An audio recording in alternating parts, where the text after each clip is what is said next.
नमस्कार, मैं संदेश नेमा और आप देख रहे हैं खबर समय जगत। आइए नजर डालते हैं आज की ताजा तरीन खबरों पर। मुख्यमंत्री डॉक्टर मोहन यादव ने कहा, मध्य प्रदेश देश का सर्वाधिक वन क्षेत्र वन्य जीवों की विविधता से संपन्न राज्य है। भारत में सबसे अधिक बाघ, टाइगर मध्य प्रदेश की धरती पर देखने को मिलते हैं। तेंदुआ, लेपर्ड और गिद्ध, वल्चर की संख्या भी मध्य प्रदेश में सबसे अधिक है। प्रदेश के अलग अलग वन क्षेत्रों में मगरमच्छ और घड़ियालों का बसेरा है। प्रदेश में वन्य जीव संरक्षण, जंगलों की रक्षा और पारिस्थितिकी तंत्र को जीवित करने की दिशा में महत्वपूर्ण कदम उठाए गए हैं। राज्य सरकार प्रधानमंत्री नरेंद्र मोदी के मार्गदर्शन में वन्य प्राणी संरक्षण सहित सभी क्षेत्रों में तेज गति के साथ अग्रसर है। उन्होंने कहा, प्रदेश में नए वन्य प्राणी रेस्क्यू सेंटर स्थापित किए जाएंगे। मुख्यमंत्री डॉक्टर यादव ने कहा कि अब वन्य जीव प्रेमियों के लिए मध्य प्रदेश में किंग कोबरा भी लेकर आए हैं। चीतों को पालपुर कूनो राष्ट्रीय उद्यान से गांधी सागर वन क्षेत्र में छोड़कर एक नया नेशनल पार्क विकसित किया जा रहा है। प्रदेश में अब तक 2 नए टाइगर नेशनल पार्क बनने और चीतों के साथ साथ दूसरे वन्य जीवों की संख्या बढ़ने से संभाग स्तर पर रेस्क्यू सेंटर की आवश्यकता महसूस हो रही है।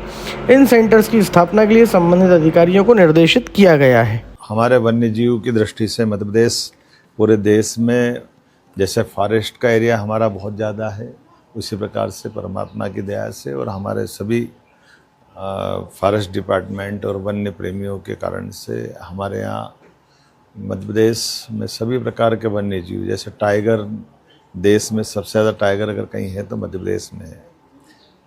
लेपर्ड, तेंदुए की संख्या भी पूरे देश में सबसे ज़्यादा हमारे यहाँ है। गिद्ध, वल्चर, ये भी पूरे देश में सबसे ज़्यादा हमारे अपने राज्य के अंदर ही है।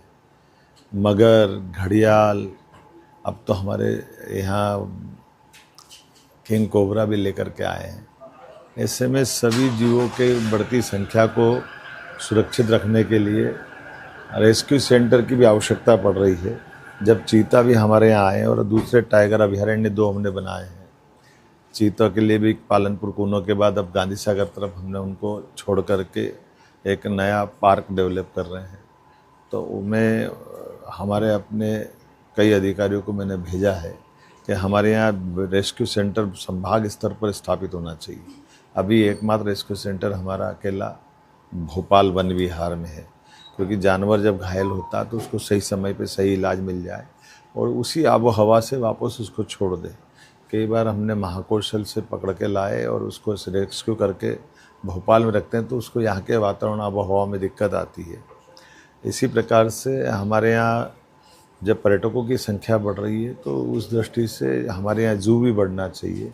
तो जू की दृष्टि से भी हमने पिछले बजट में भी 2 जू करने की घोषणा की थी और कोशिश कर रहे हैं धीरे धीरे करके पूरे संभाग केंद्रों पर भी हम ये वन्य प्राणियों की जन जागरूकता के साथ साथ उनकी देखरेख करते हुए और ख़ास करके बूढ़े, अपारिज, लावारिस, इस प्रकार के वन्य प्राणी जिनको उनका जीवन बचाया जा सके, जिससे कई बार गाँव में जंगल में घटना होती, उससे भी बचा जा सकता है। तो मैं उम्मीद करता हूँ कि हमारा ये जो पूरे देश का सर्वश्रेष्ठ रेस्क्यू सेंटर और एक तरह से जू है गुजरात में, मैं आज उसको स्वयं भी देखने जा रहा हूँ। मैंने बीच में टीमें भेजी थी और हम उम्मीद करेंगे कि आपस में हमारे जानवरों का भी आदान प्रदान करें।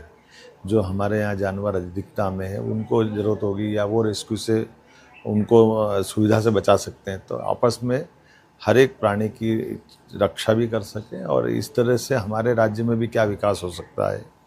हमने बीच में कोशिश की हमारे विश्वविद्यालयों के अंदर वेटनरी हॉस्पिटल खोलने की, वेटनरी कोर्स खोलने की, ताकि अधिकांश ऐसे जो वन्य जीवों से संबंधित चिकित्सक भी तैयार हो सके। मैं उम्मीद करूँगा कि सरकार यशस्वी प्रधानमंत्री के नेतृत्व में सभी क्षेत्रों में जब काम कर रही है तो हमारे यहाँ वन्य संपदा और वन्य जीवों से जुड़े मसले पे काफ़ी काम कर सकते हैं। उस दिशा में ये बड़ा अभियान हमारा जो चल रहा है, मैं उसमें गंभीरतापूर्वक और कुछ निर्णय करने वाला हूँ। इस दृष्टि से आज मेरा गुजरात दौरा है, जामनगर का वो स्थान है। हम तो आपके माध्यम से ये भी अपील करेंगे कि कभी बाकी को भी मौका मिले तो वन्य प्राणियों से अपनी निकटता बढ़ाइए और कभी कोई इस कारण से कोई वन्य प्राणी खतरे में दिखाई दे, किसी की जान पर संकट आ जाए तो नज़दीक के फॉरेस्ट ऑफिसर से या जिला प्रशासन से संपर्क करें। हम हर व्यक्ति की जिस प्रकार जान की चिंता करते हैं, ऐसे वन्य जीवों के प्रति भी उतना ही गंभीर है। आइए हम सब मिल करके इस इकोसिस्टम का चिंता करें। बहुत धन्यवाद। ऐसी और रोचक खबरों के लिए जुड़े रहिए खबर समय जगत के साथ। नमस्कार।